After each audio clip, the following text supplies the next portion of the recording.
একটা সকাল যেভাবে শুরু করা যায় দিনটা ঠিক সেভাবেই কাটে। যদিও প্রত্যেকদিন আমাদের সকলেরই সকাল সকাল অনেক বেশি কাজ থাকে, তবুও আমি মনটা বেশ অনেকটা ফুরফুরে রাখি। আসলেই সারাদিন এই সংসারটা আগলে রাখাই আমার কাজ বলতে পারো। ঠিক যেভাবে শিশির আগলে রাখে ভোরের ঘাস।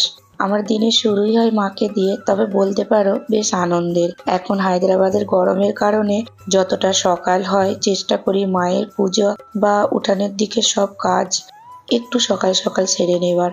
৯টার পর থেকে উঠানে আবার ৫টা না বাজলে পা দেয়া যায় না। সকালের পুজোতে মাকে ফল আর মিষ্টি দিয়ে সেবাটা দিয়ে দিলাম। আসলে প্রথমে প্রসাদ বানাতে গেলে পুজো করতে অনেকটা দেরি হয়ে যায়, তাই আগে পুজোটা সেরে নিই, তারপর অল্প একটু প্রসাদ বানিয়ে মাকে দিই। এইদিকে আমার ভাইঝি ঘুম থেকে উঠে প্রসাদ খাবার জন্য বায়না করছে। একটু তড়িঘড়ি করে মায়ের জন্য লুচি আর আলু মশলা তৈরি করে নিলাম। ওইদিকে ছোট মাও অপেক্ষা করছে যে লুচি আর আলু ভাজা খাওয়ার জন্য। প্রথমে মাকে সেবা দিয়ে আমার ছোট মাকে নিয়ে বসে পড়লাম।